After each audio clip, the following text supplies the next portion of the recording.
안녕하세요. 서울대학교 산업공학과 DSB 연구실의 석사과정 김한결입니다. 저는 이번 영상에서 특정한 하나의 논문이 아닌 Physics Informed Neural Network에 대해 전반적으로 다루려고 합니다. 저희 연구실에서는 7월 14일과 16일 이틀에 걸쳐 진행된 세미나였고요. 기본적인 개념이랑 연구 동향에 대해 간단히 말씀드릴 예정이라 제목은 Introduction to PINN이라고 지어봤습니다. 목차는 이렇게 진행하겠습니다. 초반에는 PINN을 이해하기 위한 백그라운드, 그리고 PINN을 처음 제안한 논문을 통해 기본 개념을 다루면서 시작하려고 합니다. 먼저 오버뷰입니다. Physics Informed Machine Learning이 무엇인지 먼저 짧게 짚고 넘어가 보자면 뭐가 됐든 일단 물리 이론을 반영해 보려고 하는 머신러닝 기법입니다. 크게 두 가지 방향이 있다고 생각하는데 모델로 하여금 데이터로부터 어떤 시스템의 정보를 분석하거나, 즉 역학을 알아내거나, 그 반대로 어떤 알려진 물리 이론을 모델이 따르도록 유도하는 방향이 있습니다. 제가 저번 영상에서 다룬 신디 오토엔코더는 모델이 방정식과 그 개수들 자체를 시스템으로부터 찾아내도록 하는 방법이었는데, 반면에 이번 PINN은 Physics-Based Loss를 사용해서 뉴럴 네트워크가 편미분 방정식의 솔루션 펑션 자체를 근사하도록 하는 모델입니다. 사실 일종의 수치 해석 기법으로 볼 수도 있는데요. 요약하자면 PINN이란 물리적 관계, 그러니까 어떤 방정식을 로스에 반영해서 학습시키는 방식의 뉴럴 네트워크입니다. 이름만 보면 뭔가 좀 있어 보이지만 사실 그냥 일반적인 뉴럴 네트워크에 로스에다가 방정식을 반영하는 것일 뿐입니다. 다음으로 PINN을 이해하고 이것이 왜 필요한지 공감하기 위해 알아둬야 할 배경 지식을 다루는 백그라운드 파트로 넘어가겠습니다. 먼저 편미분 방정식이라는 것을 이해해야 할 필요가 있는데요. 이 partial differential equation 또는 편미분 방정식이라는 말이 좀 길기 때문에 뒤에서는 짧게 PDE라고 줄여서 부르는 경우도 많이 있을 듯합니다. 요약하자면 여러 변수에 대한 함수의 편미분을 포함하는 방정식인데요. 세상의 많은 물리 현상이 이 PDE로 기술됩니다. 사실 이론적으로는 세상의 거의 모든 변화는 미분 방정식으로 표현할 수 있을 듯한데요. 그 유명한 F는 MA도 실은 미분 방정식이라고 할 수 있습니다. 다른 예시들을 보자면 이런 것들이 있습니다. 여기 있는 식들은 모두 위치 x와 시간 t에 대한 편미분 방정식이고요. 예를 들어서 여기 있는 heat equation은 시간에 따라 공간상으로 열이 어떻게 전파되는지를 기술해주는 편미분 방정식입니다. 시각적으로 좀 더 와닿으실 수 있게 2D 시뮬레이션을 제공해주는 사이트를 한번 보겠습니다. 예를 들어서 이렇게 초기 조건으로 어떤 열원을 클릭해서 만들어주면은 이 열원으로부터 열이 시간에 따라 공간상으로 퍼져나가는 그 속도가 아까 보셨던 그 히트 이퀘이션을 사실 따르고 있습니다. 그리고 같은 편미분 방정식임에도 초기 조건으로 열원을 어디에 언제 어떻게 주느냐에 따라서 당연히 이 열이 시간에 따라 전파되는 양상이 달라지게 되겠죠. 방금 보신 이 히트 이퀘이션 외에도 슈레딩거 이퀘이션 같은 다른 물리 현상들의 2D 시뮬레이션을 이 사이트에서 보실 수 있으니 궁금하신 분들은 한번 체험해 보셔도 좋겠습니다. 이런 편미분 방정식이 보기에는 모양이 꽤 간단해 보이는데요. 사실 해석적으로 해를 완벽히 구할 수 있는 방정식은 극소수입니다. 해가 존재하지 않는 경우도 다반사이고요. 때문에 수치적 근사를 통해 가깝게나마 해를 구하기 위한 수치 해석 기법들이 역사를 거치며 개발되어 왔습니다. 그리고 여기서 말하는 해라는 것은 어떤 스칼라 함수값이 아니라 사실 함수 그 자체입니다. 즉 이런 편미분 방정식을 만족하는 어떤 함수 u가 각각 존재하는 것이죠. 보다 이해가 쉬우시도록 두 가지 잘 알려진 예시를 함께 보겠습니다. 앞에서 말씀드린 대로 F는 MA 역시 이렇게 미분 방정식 형태로 표현되는데요. 가속도 A를 위치 X를 시간 T에 대해 두 번 미분한 형태로 표현하면 F는 MA를 이렇게 X에 대한 미분 방정식으로 쓸 수 있습니다. 이때 이 미분 방정식을 만족하는 해, 즉 x는 시간 t에 대한 이러한 함수 꼴이어야 하는데요. 즉, 이 미분 방정식의 해는 요런 시간 t에 대한 함수라는 것입니다. 또 다른 예시로는 단순 감쇄 진동이 있습니다. 용수철에 매달린 추가 완전히 자유롭게 흔들리는 것이 아니라 일정한 저항력을 받으면서 진동하게 되면은 천천히 진폭이 감소하면서 감쇄 진동을 하게 되는데요. 이때 이 추의 위치 x는 이러한 미분 방정식을 따라야 합니다. 이때 이 미분 방정식의 해는 시간 t에 대한 이러한 함수 꼴이어야 한다라는 것이 역시 알려져 있는데요. 상당히 단순한 물리 현상임에도 불구하고 해의 형태가 이렇게 복잡한 것을 보면은 더 복잡한 물리 현상, 더 복잡한 편미분 방정식의 솔루션 펑션은 얼마나 복잡한 꼴을 가지고 있을지 또는 얼마나 구하기 어려울지를 짐작할 수 있는 부분입니다. 그런데 사실 편미분 방정식들은 원래 해가 무한합니다. 그래서 추가 정보가 있어야 특정한 솔루션을 구할 수 있는데요. 이니셜 컨디션 혹은 바운더리 컨디션이 주어져야 합니다. 물론 이 조건들 외에도 뭔가 직접 측정을 했거나 시뮬레이션을 돌려서 얻은 그라운드 트루스 데이터가 있다면 그것도 함께 만족하도록 제약하면 됩니다. 이 두 개념에 대해 더 구체적으로 알아보자면 먼저 이니셜 컨디션은 시작 시점의 상태에 대한 조건입니다. 예를 들어 앞에서 봤던 힛 이퀘이션에서 t가 0일 때 모든 x에 대해 솔루션 펑션 u가 어떤 fx를 만족해야 한다 이런 식으로 초기 조건을 줄 수 있는 것이죠. 이것은 t가 0일 때 초기 시점에 온도 분포가 어떻게 주어지는지를 의미하는 것입니다. 그 다음으로 바운더리 컨디션은 어떤 partial differential equation이 정의된 공간 내 경계 부분에 대한 조건들입니다. 꼭 물론 공간 내 경계일 필요는 없지만 일반적으로 물리 현상에서는 경계 부분에 스페시픽한 조건이 붙는 경우가 많기 때문에 바운더리 컨디션이라고 부르고요. 크게 세 가지 유형의 조건이 존재합니다. 먼저 디리일렛 컨디션은 그 경계에서 솔루션 펑션의 함수값을 지정하는 것인데요.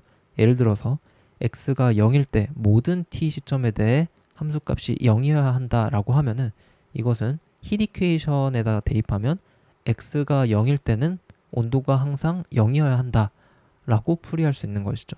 두 번째로 뉴먼 컨디션은 경계에서의 기울기 값을 지정합니다. 예를 들어서 x가 l일 때는 모든 t에 대해 u의 x에 대한 미분 값이 0이어야 한다라는 것은 x가 l 지점일 때 온도 변화량이 항상 0이어야 한다라는 의미가 되는 것이죠. 마지막으로 로빈 컨디션은 앞에 두 컨디션, 함수값과 기울기 값을 지정하는 컨디션의 가중합으로 혼합 조건을 지정해주는 컨디션입니다. 물론 PINN을 이해하기 위해서 이 모든 컨디션을 정확히 알고 있어야 할 필요는 없는데요.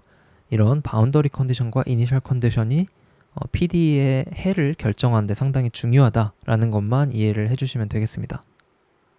그럼 이런 편미분 방정식을 전통적으로는 어떻게 해결했냐 보면 크게 세 가지 범주로 나눌 수 있는데 사실 각각을 정확히 이해할 필요는 없고 결과적으로 그냥 셋 다 시간과 공간을 이산화 또는 격자화해서 계산을 수행하는 것이다 라고 이해하시면 되겠습니다. 예전에 우리가 미분 처음에 공부할 때 배웠던 평균 변화율처럼 어떤 미분을 이렇게 델타 x를 가지고 표현을 해서 한 스텝 한 스텝 계산하는 것이죠. 또 힛 이퀘이션을 예로 들면은 앞에서 봤던 요런 꼴을 이산화해서 이렇게 표현할 수 있습니다. 이렇게 이산화를 통해 편미분 방정식을 대수 방정식이나 연립 ODE, 연립 상미분 방정식으로 변환할 수 있고 그럼 여기서부터 여러 수치 해석 기법들을 적용할 수 있게 됩니다. 수치 해석 기법이라 함은 어떤 해를 근사적으로 구하는 기법인데요. 대표적으로 이런 것들이 있고 너무 많기 때문에 모든 기법을 나열할 수도 없고 사실 다 알 필요도 없지만 개인적으로 룬게쿠타 정도는 알아두면은 도움이 될 수도 있을 것 같습니다. 아무튼 결국 공통적으로 상미분 방정식을 이렇게 이산화를 해서 근사하고 이런 점화식으로 결과적으로 접근해야 합니다. 그러나 이렇게 이산화해서 계산하는 것은 결국 근사해를 구할 뿐 정확한 해는 구할 수 없을 뿐더러 이렇게 h마다 다음 스텝 계산하다 보면은 오차가 누적되는 문제가 필연적으로 발생하게 됩니다. 넷플릭스 오리지널 드라마 3채 다들 보셨나요? 여기 있는 이 동영상이 3채 문제의 20가지 특별한 솔루션을 표현한 것인데요. 우리가 여기다가 수치 해석 기법을 적용을 해서 이 궤적을 구하겠다고 하면은 실제와 살짝만 어긋나기 시작해도 오차가 계속해서 누적되고 결국 실제 궤적과 완전히 다른 결과가 나오게 될 것입니다. 그리고 보면 이 20가지 상황 모두 물체들의 질량이 똑같고 같은 동일한 물리법칙이 적용되고 있는데도 불구하고 초기 조건이 어떻게 주어지냐에 따라서 완전히 다른 궤적, 완전히 다른 솔루션이 나오고 있음을 알 수 있습니다. 그래서 이니셜 컨디션이 매우 중요하다라는 것을 강조하고자 보여드린 예시이고요. 물론 앞으로는 딥러닝이 계속해서 발전하면서 활용 범위가 넓어질 것으로 기대하고 있지만 사실 순수 딥러닝도 한계가 있습니다. 첫 번째로 데이터가 부족한 환경에서 일반화하기가 힘들다는 문제가 있죠. 유체역학이나 재료공학 같은 실험 코스트가 매우 높거나 데이터 확보에 생각보다 많은 시간이 소요되는 분야에서는 소규모 데이터만 확보되는 경우가 많고 이런 경우에는 모델이 학습할 데이터가 적기 때문에 일반화 능력이 부족하거나 오버피팅 위험이 너무 높아지죠. 두 번째로 물리법칙에 대해 이미 알고 있어도 이 사전 지식을 반영할 수 없다는 큰 단점이 있습니다. 분석 대상인 어떤 현상의 물리적 기작을 우리가 알고 있어도 순수한 데이터 드리븐 모델은 이를 반영할 수 없는 것이죠. 결과적으로 물리적으로 말이 아예 안 되는 예측 결과를 낼 수도 있다는 것입니다. 마지막으로 extrapolation 성능이 매우 낮고 interpretability가 부족하다는 단점이 있습니다. 데이터 기반으로만 학습해서 그 데이터의 디스트리뷰션을 학습하는 모델은 그 학습 데이터의 범위를 벗어난 입력에 대해서는 예측 성능이 매우 낮을 뿐더러 그 예측 결과를 해석하기도 어렵다는 것입니다. 그래서 이 문제를 해결하기 위해 Physics Informed Neural Network PINN이 제안되었는데 이번 목차부터 본격적으로 PINN에 대해 다뤄보겠습니다. PINN은 Physics Informed Neural Network의 약자로 Physics Informed Neural Networks, a deep learning framework for solving forward and inverse problems involving nonlinear partial differential equations라는 요 논문에서 처음 제안되었습니다. 논문의 제목이 분야의 이름이 된 희귀한 케이스 중 하나이죠. 그래서 인용수도 되게 높은 걸 볼 수 있습니다. 아무튼 이 논문에서 처음 핀을 제안한 이후 많은 파생 연구 분야들이 등장하고 활용 사례도 증가해 오고 있고요. PINN은 계산과학 분야의 새로운 수치 해석 기법으로 부상함과 동시에 기존 딥러닝 모델의 한계를 극복한 새로운 AI 패러다임입니다. PINN 방법론 연구 논문에서는 주로 전통적인 물리 문제들을 실험 대상으로 설정하고 있으나 이런 벤치마크 실험 외에도 산업적 활용 사례들도 증가하고 있는 추세인 것 같습니다. 이제 PINN을 제안한 논문의 포뮬레이션을 따라서 설명을 드려보겠습니다. 먼저 우리가 풀고자 하는 넌리니어 PDE를 제너럴하게는 이렇게 쓸 수 있습니다.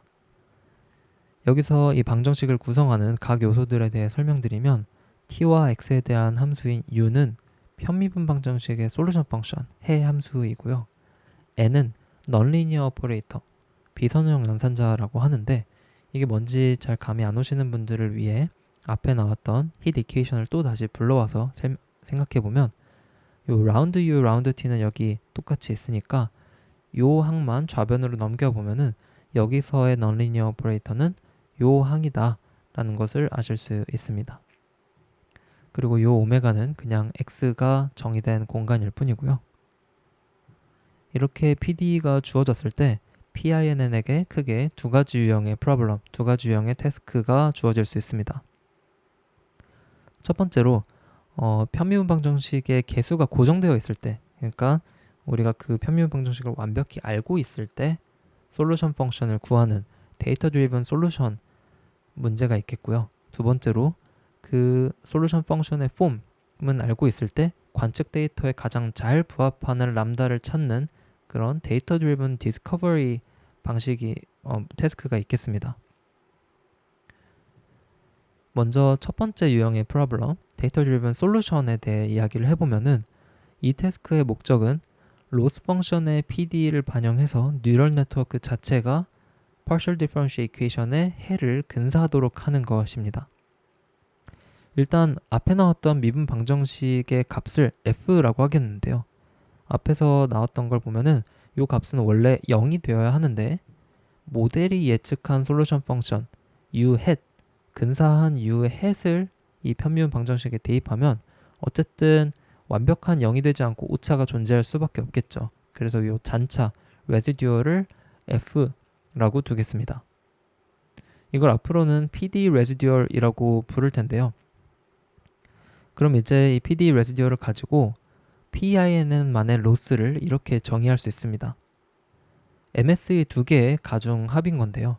첫 번째 MSE U는 우리가 평소에 보던 데이터 로스입니다. 이 데이터 로스에는 세 가지 이니셜 컨디션, 바운더리 컨디션, 그리고 직접 측정한 데이터 포인트들에 대한 로스가 들어갈 수 있는데요.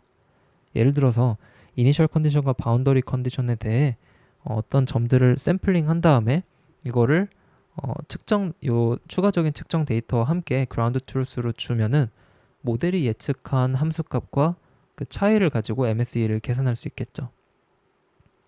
그리고 두 번째 MSE-F 로스는 앞에서도 말씀드린 PD 레지듀얼의 로스입니다. 그러니까 여기 들어가는 이 F가 무조건 0이 되는 것이 이상적인 상황이기 때문에 그걸 그대로 대입해서 MSE를 계산하는 것이죠. 아주 간단한 예시를 하나 보겠습니다. 예를 들어 U equal TX라는 PD라고 부르기도 민망한 아주 간단한 방정식을 뉴럴 네트워크로 근사하고 싶다고 가정하면 이 솔루션 펑션은 이런 두 가지 방정식 역시 만족해야 하겠죠. 그래서 모델이 샘플링된 점들 뿐만이 아니라 이 방정식까지 만족하는 솔루션 펑션을 근사하도록 학습시키는 것이 PINN입니다. 그럼 모델의 아주 단순화된 형태는 이렇게 생겼겠죠. t와 x를 인풋으로 넣으면은 뉴럴 네트워크가 u라는 솔루션 펑션의 함수값을 내고 그 값을 가지고 데이터 로스와 피직스 로스를 계산해서 그 가중합으로 백프로퍼게이션을 통해 뉴럴 네트워크를 최적화하는 시나리오로 학습을 하게 될 것입니다. 아주 단순화해서 요약할 수 있게 그림을 그려왔는데요. 실제 솔루션 펑션이 이렇게 있고 그걸 모델이 어설프게 이런 gx라는 함수로 근사를 했다고 하면 전통적으로 썼던 데이터 로스는 모델이 예측한 함수값 y2를 실제 함수값 y1으로 맞춰주기 위해 이런 데이터 로스를 계산해서 사용할 텐데 PINN에서 추가되는 PD 로스는 이 점들에서의 기울기 값까지 맞춰주려는 것이다 라고 단순화해서 생각할 수 있습니다. 그 이유는 편미분 방정식엔 결국 각 변수들에 대한 편미분이 들어가기 때문에 모델이 예측하고자 하는 솔루션 펑션의 미분에 대해서도 그라운드 트루스와 맞춰줘야 하는 목표를 갖게 되기 때문인 것이죠.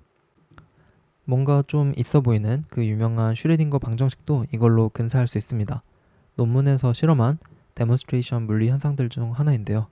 먼저 슈레딩거 이퀘이션은 이런 폼을 갖고 있는데 이걸 이해하실 필요는 전혀 없습니다. 그냥 그렇구나 하고 넘어가시면 되고 이니셜 컨디션과 바운더리 컨디션은 이렇게 주어집니다.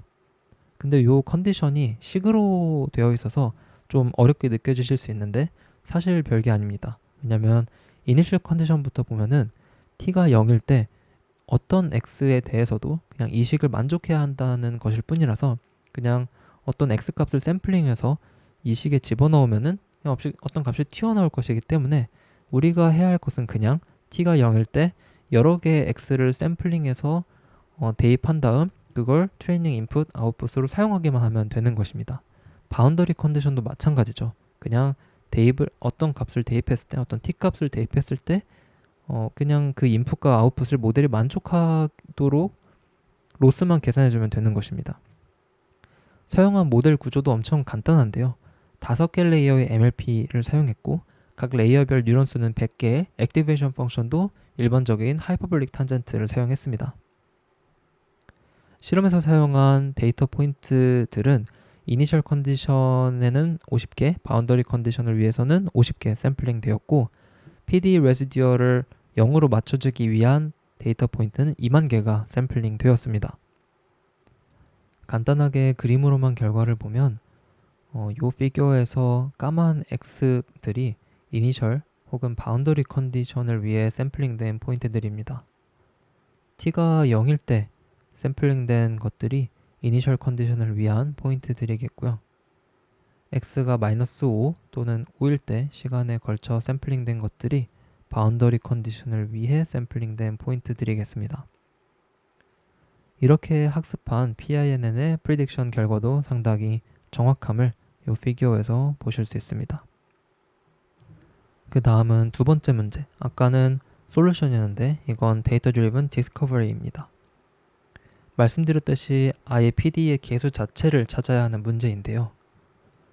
접근법은 그냥 PD의 코에피션트를 학습 과정의 트레이너블 파라미터로 두고 해를 근사하는 것입니다. 예시로 유체역학의 매우 중요한 식인 나비에-스톡스 이퀘이션에서 여기 들어가는 람다들을 모르는 상태로 모델을 학습시켜도 요 개수 람다 값들을 추정함과 동시에 솔루션 펑션을 근사하도록 할 수 있습니다. 그래서 마찬가지로 모델이 제시한 실험 결과를 보면 실제 프레셔를 모델이 아주 정확하게 예측하고 있습니다. 실제 PD의 개수들 역시 모델이 상당히 정확하게 추정하고 있는 것을 확인할 수 있었습니다. 다음으로는 PINN이 익숙하지 않은 분들이 많으실 듯하여 간단하게 임플레멘테이션을 다루고 일반적인 뉴럴 네트워크와 구분되는 PINN의 몇 가지 특징들에 대해 알아보겠습니다. 굉장히 단순한 PINN 구형 코드를 간단하게 적어본 것인데요.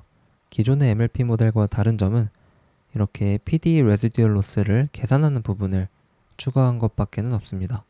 물론 트레이닝 할 때 그라운드 트루스 측정값 말고도 이니셜 바운더리 컨디션에 대한 조건을 추가로 넣어줘야 하겠지만 어쨌든 굉장히 간단하게 기존 모델 학습 과정에 피직스 로스만 추가하면 끝이라는 것을 알 수 있습니다. 다만 모델 구조 자체보다도 데이터 범위를 정의하는 데 있어서 다른 점이 있습니다. 왜냐하면 물리 현상은 결국 특정 범위의 시공간 속에서 일어나는 것이기 때문에 학습 대상이 되는 공간의 모양, 즉 데이터의 범위를 정의해야 합니다. 세상에는 다양한 형태의 물체와 환경이 있을 것이기 때문에 굉장히 복잡한 지오메트리도 있을 수 있긴 하나 그래도 비교적 단순한 도형 형태의 공간을 정의하도록 도와주는 패키지를 요 DeepXD, a Deep Learning Library for Solving Differential Equations 라는 논문에서 발표했습니다.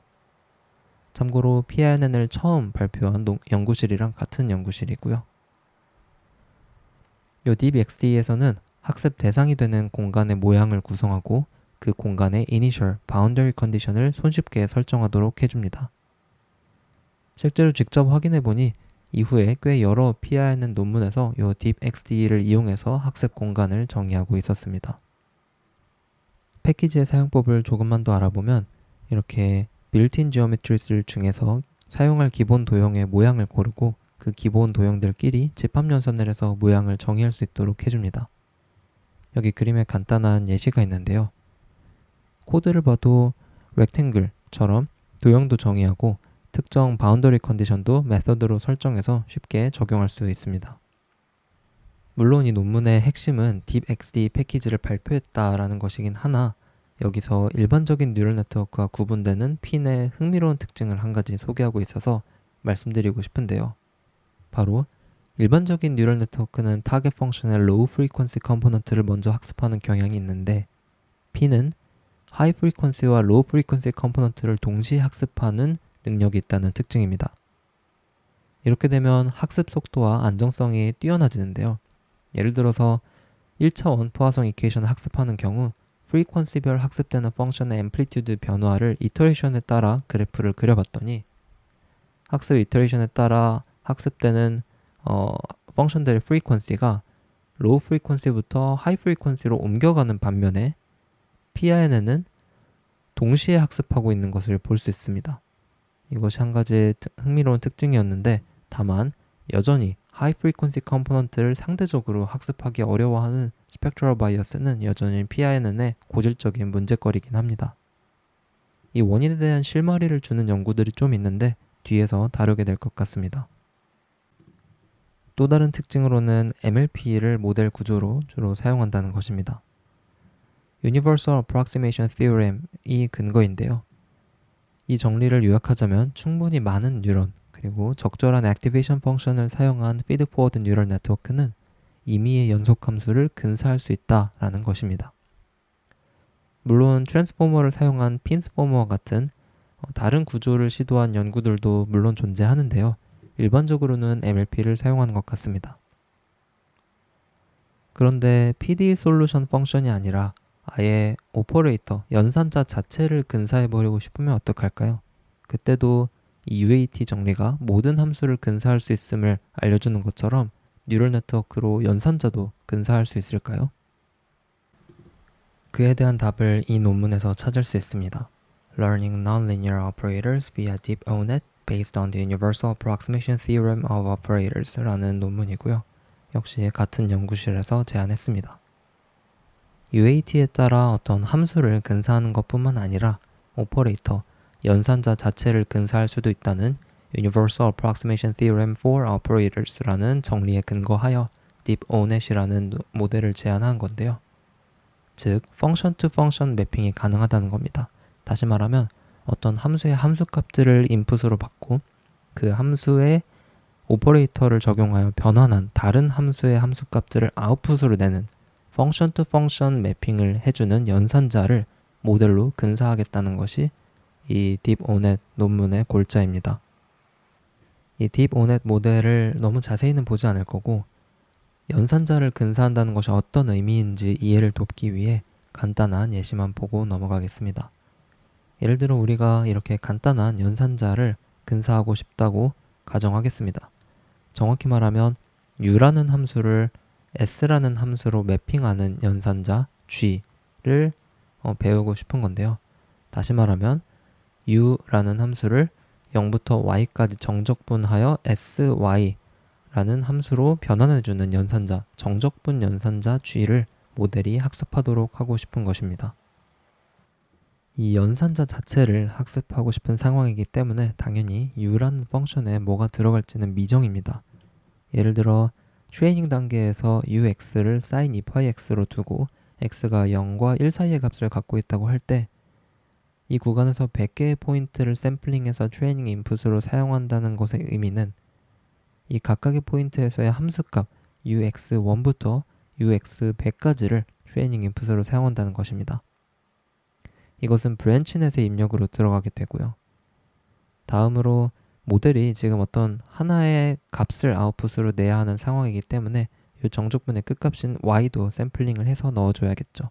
예를 들어서 0.5를 사용해서 학습시키겠다고 하면은 이것은 트렁크넷의 인풋으로 들어가게 됩니다. 물론 훈련 과정에서 다양한 값을 넣어주면서 연산자를 잘 학습할 수 있도록 해줘야 하겠죠.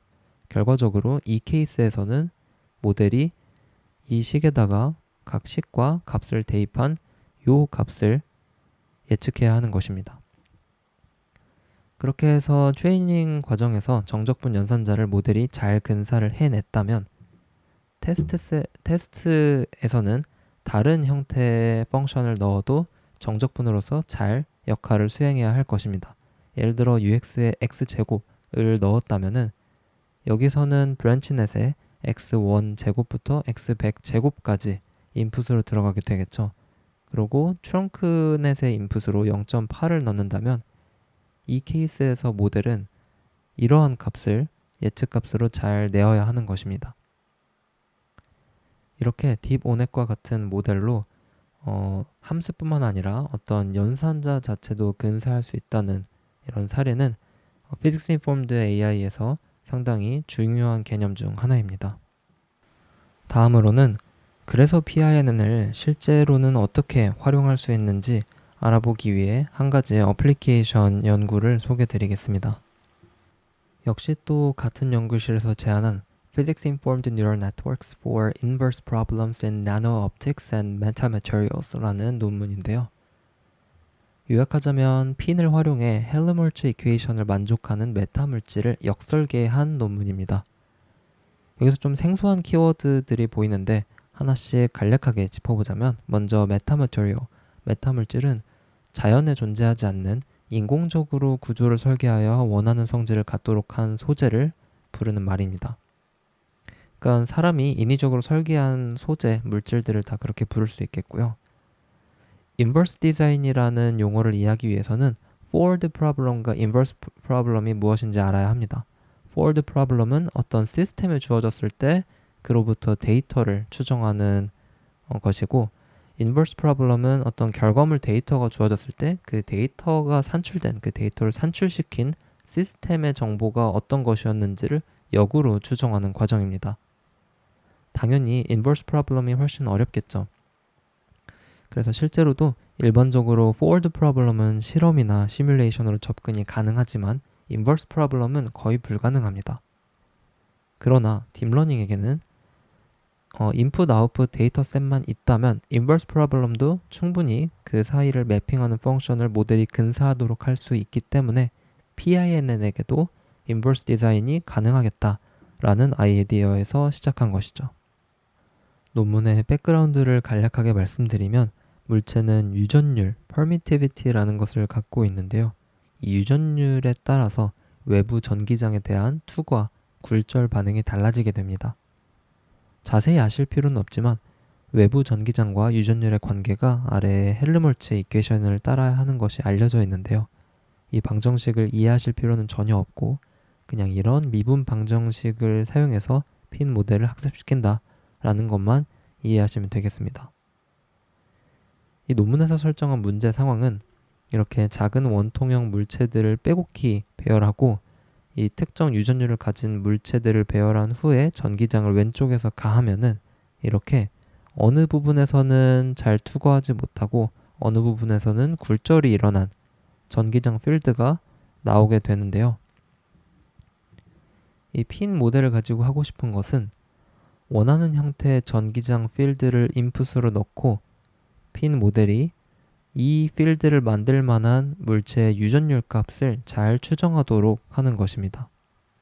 아웃풋으로 나와야 할 유전율 값을 주지 않고 이 유전율과 전기장 필드가 만족해야 하는 헬름홀츠 이퀘이션만을 가지고 이 모델을 학습시키는 것이기 때문에 unsupervised learning이라고 할 수 있습니다.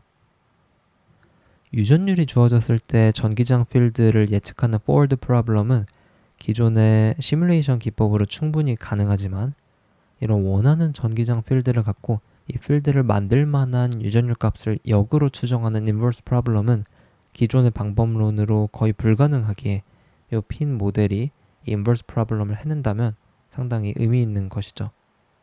이 헬름홀츠 이퀘이션을 사용한 physics-based loss로 핀 모델을 학습시켰을 때 결과적으로 모델은 이렇게 1.4 정도 되는 유전율 값을 예측했습니다.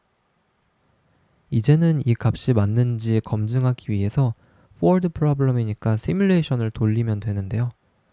이 유전율을 가진 물체의 왼쪽에 전기장을 가했을 때 시뮬레이션을 돌려서 만들어진 전기장 필드가 애초에 모델의 트레이닝 인풋으로 넣었던 전기장 필드와 얼마나 일치하는지 비교하기만 하면 성능 검증이 가능합니다. 확인했을 때 2.82%의 L2 에러가 나왔다고 하니까 상당히 비슷하게, 그러니까 그럴듯한 유전율 값을 모델이 예측했다고 할 수 있겠죠. 여기까지 어플리케이션 사례를 알아보았고 이제 PINN이 가진 고질적인 문제점들과 이를 해결하기 위한 연구 흐름에 대해 전반적으로 알아보겠습니다. 연구 동향을 아주 자세하게는 다루지 못하더라도 PINN에 이런 특성과 연구 방향이 있구나 정도로만 들어주시면 좋을 것 같습니다. 가장 먼저 PDE 로스는 일반적인 데이터 로스와 매우 상이한 형태의 목적 함수입니다. 일반적인 모델들에서도 멀티태스크인 경우에는 2개 이상의 로스 텀을 쓸 때가 있지만 결국에는 어쨌든 데이터들의 디스트리뷰션을 모델이 학습하는 것이었다면 핀에서는 정확한 PDE를 따르도록 하는 것이기 때문이죠. 따라서 데이터 필 로스와 PDE 로스를 함께 사용하면서 학습에 여러 문제들이 발생하게 되는데요. 핀이 학습 과정에서 겪는 이러한 문제들과 그 해결 방향을 다룬 대표적인 3가지 연구들의 내용 일부를 먼저 소개드리고 그 밖에 추가로 학습 안정성과 성능을 개선시키기 위한 연구들을 2가지 소개드리면서 영상을 마무리하겠습니다. 먼저 Understanding and Mitigating Gradient Flow Pathologies in PINNs라는 논문에서 제시한 Gradient Flow Pathology 문제입니다. 이 아래 그림은 아까 앞에서의 메타물질 연구에서도 나왔던 헬름홀츠 이퀘이션을 핀이 학습해서 어떤 2D 스페이스의 전기장 분포를 예측하도록 한 것인데요. 근데 앱솔루트 에러를 보면 가운데 쪽은 에러가 상당히 낮은 반면 가장자리 부분에서 유독 에러가 높은 것이 보이죠. 바운더리 컨디션이 제대로 반영되지 않았다는 뜻입니다. 이는 PDE 레시듀얼 로스와 바운더리 컨디션 로스 간의 불균형이 발생했다. 즉, 모델이 이 PDE 레시듀얼 로스 쪽에 치우쳤다는 것으로 해석할 수 있습니다. 앞에서도 말씀드렸듯이 바운더리 컨디션 없이는 무수한 해가 존재할 수 있기 때문에 이것을 제대로 만족하지 않으면 완전히 다른 해가 나올 수 있어서 상당히 크리티컬한 문제인데요. 이 헬름홀츠 이퀘이션보다 더 복잡한 현상을 예측할 때는 당연히 에러가 훨씬 더 심각해질 수도 있겠습니다. 이 문제를 좀 더 분석해보면 4만 번의 이터레이션 동안 모델의 각 레이어에 전달되는 로스별 그레디언트의 크기를 기록해봤더니 이런 그래프가 나왔다고 합니다. 보면 이 파란색의 바운더리 로스의 그레디언트가 주로 0 주위에 분포하는 것을 확인할 수 있는데요. 즉, 바운더리 컨디션 로스에 대해서만 일종의 그레디언트 베니싱이 발생했다라고 생각할 수 있습니다. 이 때문에 학습이 저하되게 되고 거꾸로 말하면 PD 레시듀얼 로스의 그레디언트가 도미넌트하다는 것이죠. 이것을 그레디언트 패솔로지라고 합니다. 좀 더 와닿으실 수 있도록 예시를 들어보면 1차원 포화성 이퀘이션을 생각해 보겠습니다. 이것은 U에 대한 2차 미분이 어떤 함수 gx를 따라야 한다는 PDE이고 x가 0과 1 때의 바운더리 컨디션은 hx로 주어지는데 이것은 별로 중요하지 않습니다. 아무튼 이때 U가 sin cx라고 하면은 gx는 마이너스 c제곱 sin cx의 형태가 되겠죠. 이것도 이 식 자체가 중요한 것은 아니니까 일단 그냥 그렇구나 하고 넘어가도 되겠습니다. 아무튼 로스 펑션은 PD 레시듀얼 로스와 바운더리 컨디션 로스가 각각 이와 같은데 이것을 조금 단순화해서 전개하기 위해 UX를 근사하려고 하는 모델의 함수 fx를 그러니까 모델 자체인 함수 fx를 이렇게 표현할 수 있습니다. 이때 이 엡실론은 1에 충분히 가까운 어떤 에러 펑션인데요. 다시 말하면 모델이 어떤 솔루션 펑션 UX를 정확하게 근사할 수 없으니까 이렇게 에러 펑션과 곱해진 어떤 비슷한 형태의 함수로 근사를 했다고 가정을 하는 것입니다. 그럼 이걸 fx에다가 대입해서 로스 텀들의 그레디언트를 아래와 같이 이렇게 각각 유도할 수 있습니다. 이 중간 유도 과정을 이해할 필요는 전혀 없고 여기서 중요한 건 다른 부분은 다 똑같은데 이 빨간색 부분 앞에 곱해진 개수만 다르다는 것이죠. 이 바운더리 로스에 붙어있는 개수는 2인데 이 PD 레시듀얼 로스의 그레디언트에는 빅 O, C 4제곱이 앞에 개수로 들어갑니다. 즉 이 값이 너무 클 경우에는 PD 로스의 그레디언트가 지나치게 도미넌트해질 수 있다는 것이죠. 근데 생각해보면 이 C는 위에서 봤던 솔루션 펑션에 의해 결정되는 값이죠. 따라서 실제 솔루션 펑션이 뭔지에 따라서 로스 임밸런스가 발생할 수 있다는 것을 보여주는 예시입니다. 조금 유치하게나마 비유를 해보자면 똑같이 저어도 빠르게 움직이는 물이랑 느리게 움직이는 꿀을 섞었다면 너무 빨리 저어도 물이 튀겨서 안 되고 너무 느리게 저어도 꿀이 섞이지 않을 것입니다. 마찬가지로 두 로스의 그레디언트 중 하나는 크고 하나는 작다면 큰 그레디언트를 가진 로스 텀에는 작은 러닝 레이트가 필요한 반면에 작은 그레디언트를 가진 로스 텀에는 큰 러닝 레이트가 필요하겠죠. 같이 학습하는 이 두 로스의 불균형 때문에 학습이 원활하지 않게 되고 이를 그레디언트 플로우의 스티프니스라고 부릅니다.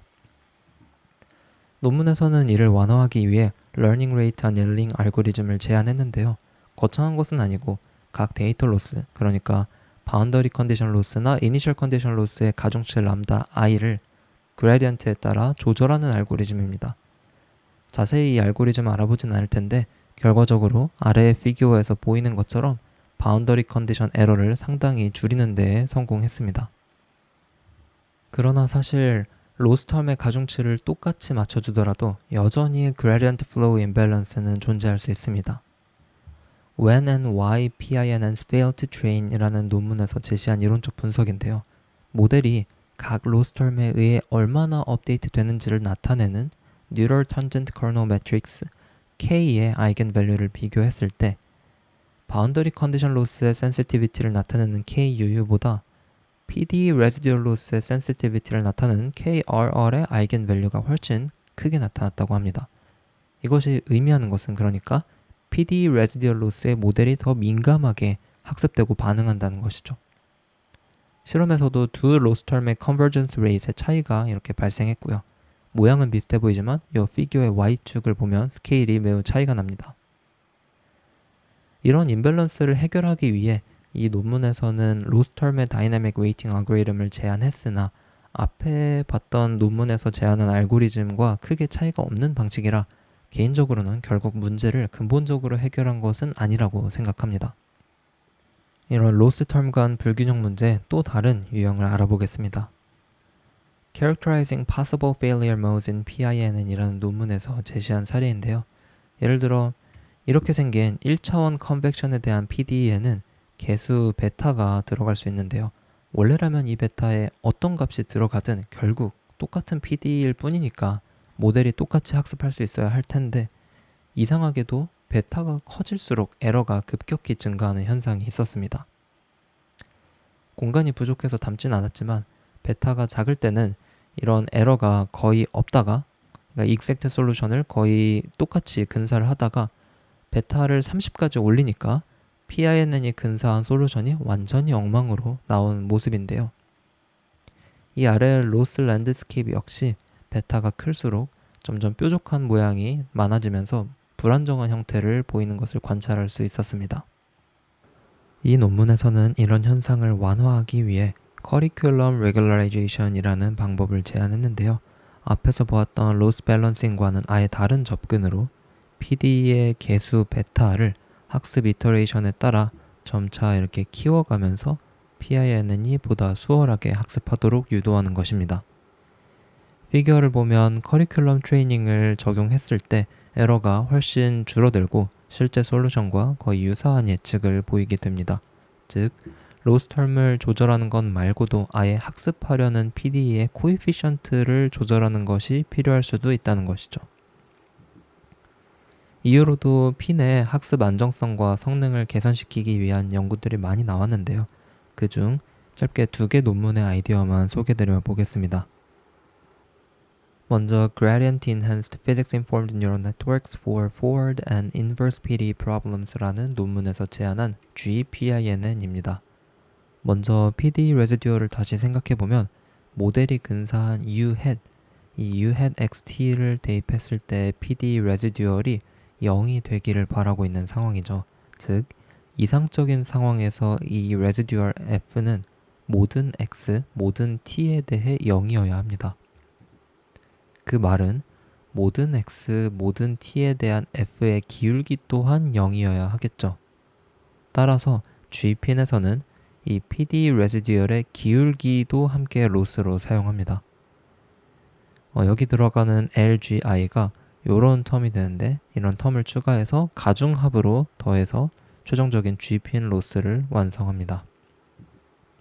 이를 좀 더 직관적으로 보기 위해 앞쪽 파트에서 보았던 그림을 다시 불러오면 데이터 로스가 이 함수값 y2를 y1에 가깝게 맞춰주기 위한 로스이고 PD 로스가 기울기 m2를 m1과 맞춰주기 위한 로스였다면 G핀 로스는 PD 레지듀얼의 기울기이니까 의미적으로는 이렇게 기울기의 기울기에 대한 로스라고 해석할 수 있겠습니다.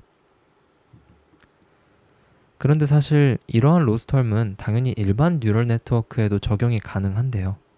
PD 레지듀얼에 대한 기울기 대신에 모델의 예측 아웃풋 값에 대한 기울기로 로스를 계산하는 이 GNN 로스를 적용했을 때 보시다시피 일반 NN보다 에러가 더 빠르게 감소하고 예측 역시 더 정확합니다. 마찬가지로 핀에 이를 적용한 GPIN은 역시 기존에 비해 여러 물리 문제에 대해서 에러가 훨씬 낮게 나타났으며 예측도 훨씬 정확했습니다. 그런데 이런 특정 포인트에서 함수값과 기울기를 어떻게 근사하더라도 여전히 전체 컨티뉴어스 스페이스에서는 정확도가 부족할 수 있는데요. 예를 들어 아까의 그림을 또 보면 이 x1 포인트에서 최적화를 한다고 하면 이렇게 함수값과 기울기 자체는 이렇게 가까워지더라도 막상 요 포인트 외에 다른 점에서는 아예 더 엉망이 될 수도 있습니다. 모델이 이 x1과 같은 일부 샘플링된 트레이닝 데이터에서만 최적화를 너무 억지로 하면서 오버피팅이 일어나는 것이죠. 이 로우핀 Region Optimized PINN이라는 논문에서 이를 해결하기 위한 아이디어를 제시했는데요. 고정된 하나의 포인트가 아닌 특정 리전 자체를 샘플링한 후 각 리전 내 무작위 포인트들을 학습 이터레이션마다 다르게 샘플링해서 로스를 계산하는 것입니다. 이렇게 하면 트레이닝 내내 같은 포인트들에 대해 최적화를 하는 것이 아니라 그 리전 전체에 대해 골고루 무작위로 학습하기 때문에 아까와 달리 x1 포인트에 오버피팅 되는 것이 아니라 그 포인트를 포함한 넓은 리전에서 보다 부드러운 근사가 가능해집니다. 결과적으로 이러한 학습 방식을 일반적인 PINN, 핀스포머, 칸 등 여러 모델에 적용했을 때 이전보다 에러가 훨씬 감소한 모습을 보입니다. 여기까지 PINN의 개념부터 학습 문제를 개선하기 위한 연구 흐름까지 간단하게 알아보았는데요. 마지막 컨클루전으로 넘어가겠습니다. 회고를 하면서 요약해보자면 PINN이란 기존에 알고 있던 물리적 또는 수학적 지식을 로스에 반영하여 뉴럴 네트워크를 학습시키는 방법이었습니다. 이것의 목표는 PDE 레지듀얼 로스로 미분 방정식을 만족하는 동시에 데이터 로스로 초기 조건, 경계 조건과 측정 데이터를 모두 만족하는 것이었고요. 전통적 수치 해석 대비 장점으로는 특정 문제에서는 속도가 빠를 수 있다는 것과 무엇보다 인버스 프로블럼에 적용이 가능하다는 것이 있었습니다. 일반 딥러닝 모델 대비 장점은 데이터가 부족할 때에도 일반화와 엑스트라폴레이션이 가능하고 물리 지식을 반영할 수 있어 unsupervised learning이 가능하다는 점이었습니다. 그러나 로스 임밸런스나 스펙트럴 바이어스와 같은 문제점들이 존재하기 때문에 이를 분석 및 해결하기 위한 연구들이 현재 진행형으로 이루어지고 있습니다. PINN을 처음 제안한 논문의 논리 전개부터 시작해서 따라가다 보니까 헷갈리지 않도록 일부러 한정적인 내용을 이 영상에선 다루게 되었는데요. 사실 물리적 지식이 꼭 어떤 미분 방정식일 필요는 없습니다. 제안 논문에서 처음 잡은 방향성과는 조금 다르게 어떤 물리적 혹은 수학적 관계식을 로스에 반영하기만 하면 PINN이라고 부르는 경향이 있는 것 같고요. 또 사실은 모델이 꼭 특정한 솔루션 펑션을 근사할 필요는 없습니다. 특히 인버스 프로블럼에서는 애초에 그게 목표가 아니었죠. 아까 그 메타물질 연구에서도 그냥 모델이 유전율을 잘 추정하는 것이 목적이었지 PDE의 솔루션 펑션을 근사하는 것은 목표가 아니었습니다. 또 PINN 분석 혹은 방법론 연구들에서는 일반적으로 이미 잘 알려져 있는 물리 현상을 벤치마크 실험 대상으로 설정하고 있는 경우가 많은데요. 그 밖에도 리얼월드 프로블럼에 적용하고자 하는 어플리케이션 연구들 역시 활발히 수행되고 있습니다. 이 아래의 예시들은 배터리 수명 예측, 별 모양 메타물질 디자인, 로봇 모델링과 제어에 PINN을 응용한 연구였고 이외에도 다양한 활용 사례가 증가하고 있습니다. PINN이 앞으로도 발전하길 바라면서 그럼 영상을 마치겠습니다. 감사합니다.